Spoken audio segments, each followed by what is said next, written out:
মধ্যে স্ত্রীর নিথর দেহ তুলে নিয়ে একজনকে বলছিলেন 2 বছরের শিশু সন্তানের মরদেহটা বুকে তুলে দিতে।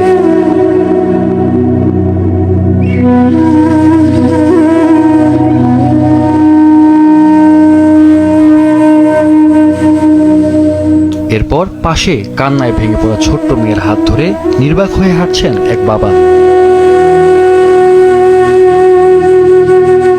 এই দৃশ্য কোনো সিনেমার নয়, নির্মম এক বাস্তব ট্র্যাজেডি।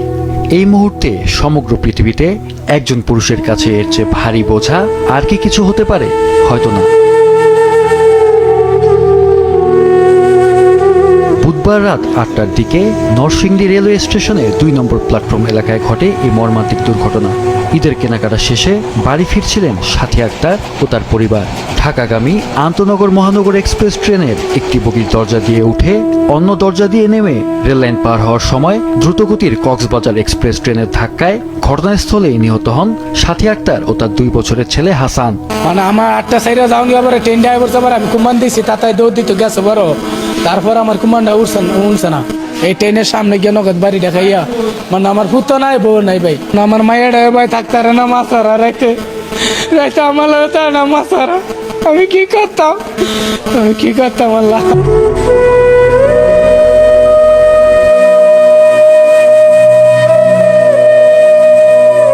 পরিবারের সদস্যরা জানান, ট্রেনের শব্দ বুঝতে না পারাতেই ঘটে এই দুর্ঘটনা। নিহত সাথী আক্তার পরিবার নিয়ে নরসিংদীর শিবপুর উপজেলার বিসিক এলাকার আমতলায় ভাড়া বাসায় থাকতেন। ঈদকে ঘিরে ছিল পরিবারের ছোট ছোট স্বপ্ন, কিন্তু বাড়ি ফেরা হলো না মা ও সন্তানের। ভাই আমার তো বাড়িতে শুনে আমার রাত হয়ে গেছে, আমার তো মনে করেন কথাই আর আইতেছে না। আমরা 3টা বোনের মধ্যে আমার এটাই আমার বড় বোন, তারপরে আমি। ঈদের জন্য কেনা জামা এখন কে পরবে? পুত্রবধূ ও নাতিকে হারিয়ে বারবার এই প্রশ্ন করছিলেন নিহতের শাশুড়ি। আমি এটা কি করবো, আমার সোনার চান জায়গা গায়ে এটা আল্লাহ আল্লাহ এটা কাড়া ভিনবো, কাড়া ভিনবো, হ্যাঁ এটা কাড়া ভিনবো, আমার সোনার চান গেছে।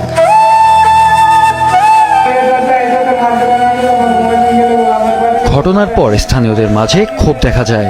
তাদের দাবি, স্টেশন এলাকায় নিরাপত্তা ব্যবস্থা জোরদার ও ঝুঁকিপূর্ণ পারাপার বন্ধে কার্যকর পদক্ষেপ নিতে হবে, যাতে আর কোনো পরিবারকে এমন শোক বয়ে বেড়াতে না হয়। কক্সবাজার এক্সপ্রেস ট্রেনের ধাক্কায় মহিলা এবং তার কুলের 2 বছরের বাচ্চা মারাত্মকভাবে আহত হয়। হাসপাতালে আনার পরে ডাক্তার তাদেরকে মৃত ঘোষণা করে।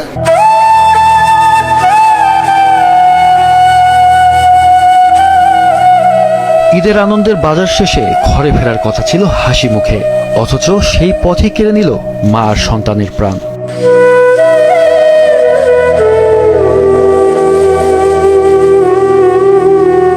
মাহফুজুল হাসান, মাছরাঙা নিউজ ডেস্ক।